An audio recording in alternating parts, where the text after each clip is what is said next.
Everybody like and subscribe, praise the bell icon. Story number 1. It was a typical Friday night when Sarah and her two friends decided to take a late-night drive out of town.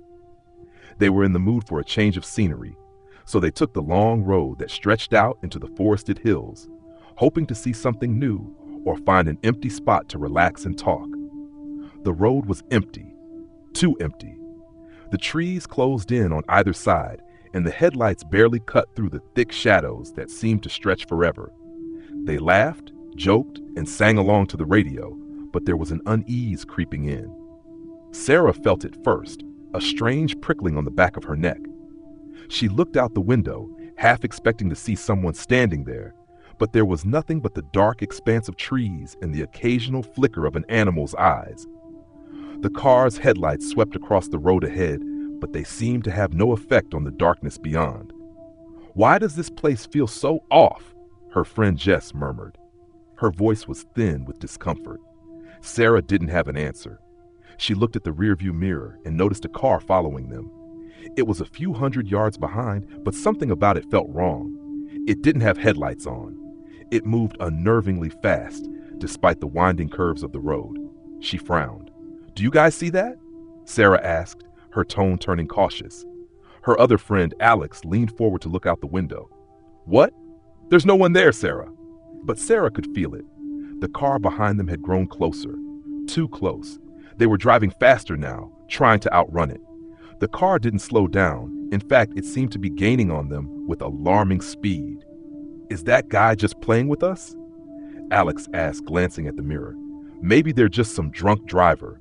But Sarah didn't think it was that simple. There was no other car in sight, and this one seemed to be deliberately tailing them. Jess suddenly screamed, "Look!" A figure, a man, stood in the middle of the road just ahead. His clothes were dirty, his hair matted with what looked like blood. His eyes glowed unnaturally bright in the headlights, but his body was motionless. Sarah slammed on the brakes. The tires squealed against the asphalt, and the car jerked to a stop. The man didn't move, just stared at them with those unsettling, glowing eyes. Heart pounding, Sarah's hands shook as she clutched the steering wheel. "We need to get out of here," Jess whispered, her voice high-pitched and panicked. But when Sarah looked in the rearview mirror, the car that had been following them was gone. The road was empty, no headlights, no sound, just silence. Before anyone could say anything, the man slowly stepped to the side of the road and vanished into the trees. "I'm not staying here," Alex said, his voice tight. "Let's go, now." Sarah didn't hesitate. She slammed her foot on the gas, and the car sped off, leaving the figure behind. They didn't speak for a long while, all of them too shaken to make a sound. The radio, which had been playing softly in the background, suddenly cut out. Static filled the car, deafening in its intensity. Then, through the static, a voice crackled to life. "Don't stop. Whatever you do, don't stop." It was the same voice as the man they had just seen. The car jerked forward again as Sarah pushed the accelerator harder. They all looked at each other in terror. No one said anything else until they finally reached the town, hearts still pounding in their chests. As Sarah drove through the streets, trying to calm her racing pulse, she noticed something that made her blood run cold. The car that had been following them was parked across the street, its headlights still dark, but its engine running. It was waiting. Story number 2. It was around 2 a.m. when Jason and his friend Ben decided to take a late-night stroll down the quiet streets of their small town. They had spent most of the evening inside, but the cool night air called to them, and they wanted to clear their heads before heading to bed. The town was unusually silent, a far cry from the usual noise of nearby traffic. The dim streetlights cast long shadows on the sidewalks, and the trees swayed gently in the breeze. As they walked down an old street that led to the woods, they came across a house neither of them recognized. "Hey, have you ever seen this place before?" Jason asked, pointing to the house. Ben squinted, but the house looked like it had been there forever. He shook his head. "No, but it doesn't look like anyone lives here. It's weird." It was an old, crumbling house, windows boarded up, the yard overgrown with weeds and bushes. The porch looked like it hadn't been touched in years, and the front door was ajar, creaking gently in the wind. Jason, feeling a sense of curiosity but also unease, moved closer to the house. "Let's check it out," he said with a grin, trying to make light of the situation. Ben hesitated, but his curiosity got the better of him, and the two friends walked up to the door. It was a strange feeling, like something was pulling them in. As they stepped over the threshold, a sense of cold air washed over them, despite the warmth of the night. Inside, the house was dark, but there were strange markings on the walls, symbols almost like they had been carved or drawn with something sharp. The floorboards creaked with every step they took, but the air felt thick, heavy, like it had been stale for years. Suddenly, they heard something from upstairs. A soft sound at first, just a tap like a footstep on wood. Then it grew louder, like someone was pacing around the room above them. "Is someone up there?" Ben whispered, his voice tight with fear. Jason looked up at the ceiling, his heart racing. "No idea. Maybe it's just the house settling." But something didn't feel right. Jason was about to turn back when he heard the sound again, this time much closer, right at the top of the stairs. Ben grabbed his arm, his eyes wide with panic. "We need to go. Now." But it was too late. Before they could move, the door to the upstairs hall slowly creaked open and a pale, thin figure stepped into view. It was a woman, her hair matted with something dark. Her clothes were torn, and she was barefoot, standing at the top of the stairs, her eyes wide and vacant. She didn't speak. She just stared at them, unmoving. Jason could feel the air grow colder, the weight of her gaze suffocating. "Who are you?" Jason's voice cracked, but the woman didn't answer. Instead, she took one slow step down the stairs, then another. Ben grabbed Jason's arm, pulling him toward the door. "Let's go now!" They turned and ran, stumbling out of the house. But when they reached the door, it slammed shut with a loud bang behind them. The woman's footsteps could still be heard, echoing from upstairs, even though they were outside. They didn't stop running until they were back in the safety of Jason's house, out of breath and trembling. When they turned around to look, the house seemed different. No longer abandoned, it looked almost alive again, its windows glowing faintly in the darkness. And in the window at the top of the stairs, the woman stood, watching them. The next morning, when they tried to tell someone, no one knew what they were talking about. The house was gone. The street had returned to its usual calm, and there was no trace of the strange place they had walked into the night before. But neither of them would ever forget the pale, haunting figure in the dark, and the message they'd never spoken: never leave the house once you enter. Story number 3. It had been a long day for Rachel. She was driving back to her apartment in a small town after a business trip. It was late, nearing midnight, and the road stretched out endlessly before her. The headlights cut through the fog, but it only seemed to make the night darker and more oppressive. The familiar winding country road was peaceful, though it always felt eerily quiet at night. She had taken this route countless times, but tonight something was different. There was a strange heaviness in the air, a sense of being watched. She shrugged it off, turning up the music, trying to shake off the unease creeping into her mind. It wasn't long before Rachel noticed something unusual.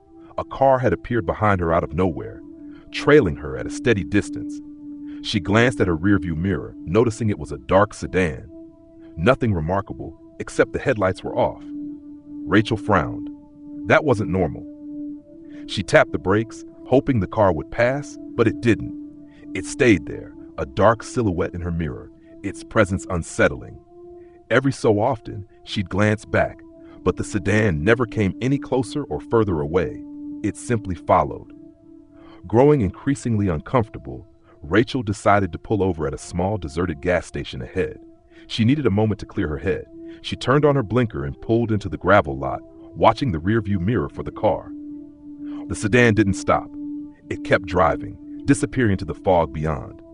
Relieved, Rachel stepped out of her car and walked into the station, hoping to grab a drink. The gas station was dimly lit and completely empty. She approached the counter, but before she could speak, the attendant, a middle-aged man, looked up, his face pale, eyes wide with fear. "You shouldn't be out here this late," he said in a low voice, his tone oddly urgent. Rachel froze. "Why?" "It's just a quiet road." The attendant glanced nervously out the window, then leaned closer. "There's a black sedan. If you see it, don't stop. Don't look at it." Just keep driving." Rachel was confused. "What do you mean? I saw a car like that just now. The attendant cut her off, his voice trembling. "You saw it then. You need to leave, now." She didn't need to be told twice. Rachel rushed back to her car, her heart pounding in her chest. As soon as she started the engine, she glanced around the gas station lot for the sedan. It wasn't there. The lot was still, empty. She pulled back onto the road, her headlights sweeping through the fog. The unease that had plagued her earlier now flared into outright fear. Then, just as she was about to turn a corner, the dark sedan appeared again in her mirror, exactly where it had been before, silent and ominous. Rachel's breath caught in her throat as she stared at the rearview mirror, and the figure inside the sedan became visible for the first time. There was no driver. Her pulse raced, her hands shaking on the steering wheel. She sped up, desperate to escape, but the sedan kept pace, always just behind, never falling back or moving closer. The road was empty. There was no other car in sight. No lights, no houses, just the unyielding fog and the dark car following her, like it had been there all along. When Rachel finally turned onto her street, she thought she was free. She pulled into her parking space, breathing in sharp, shallow gasps. But when she got out of the car, her heart dropped into her stomach. The sedan was parked across from her apartment, its engine idling softly in the still night air.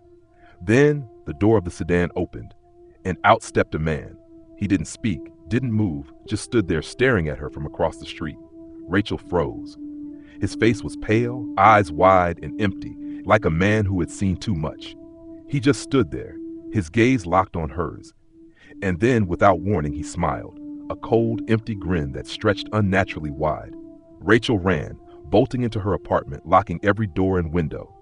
The man never moved, never stopped smiling, and she never saw the sedan or the man again.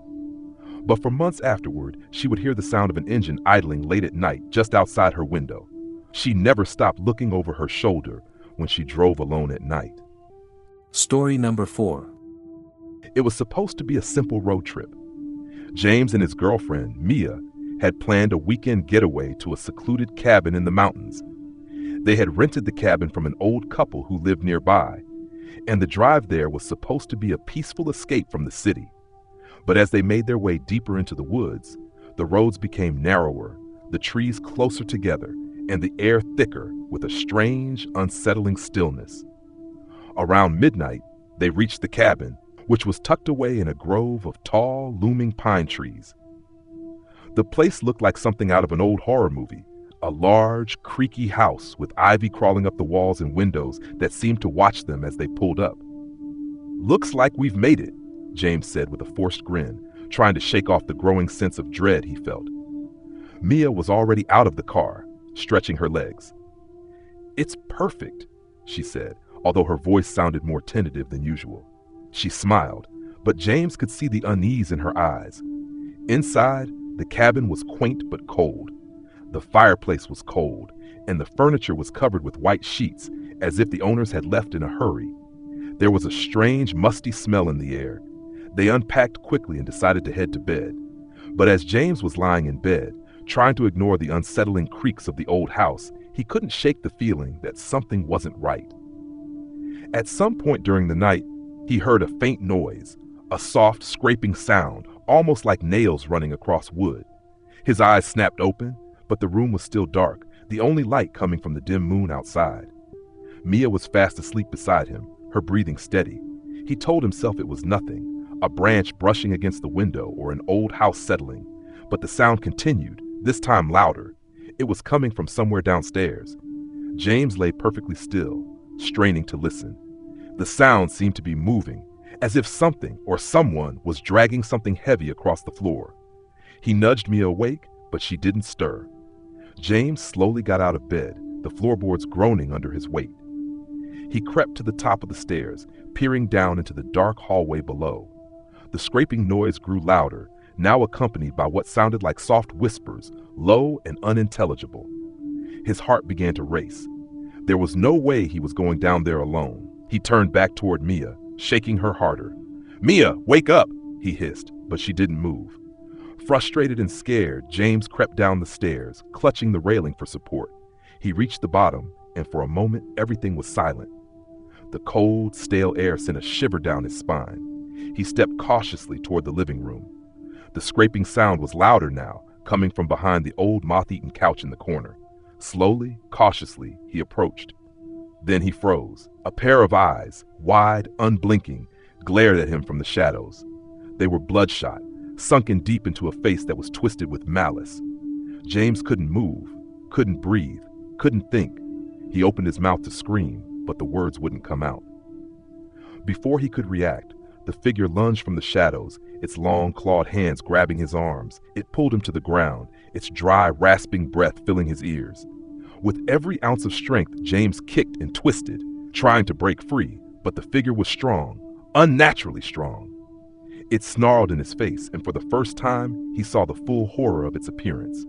Its skin was pale and stretched thin, like it had been long dead, and its eyes, those eyes were filled with nothing but hunger. Just as the creature opened its mouth to bite down, a loud crash echoed from upstairs. The door to the bedroom slammed open, and Mia stood there, her eyes wide with fear, holding a heavy candlestick in her hand. She hurled it toward the creature with all her strength. The candlestick struck the figure in the chest, knocking it back. The creature hissed, its grip loosening on James's arms. Mia grabbed his hand and pulled him away, dragging him back toward the stairs. Together they ran up the stairs, locking the door behind them.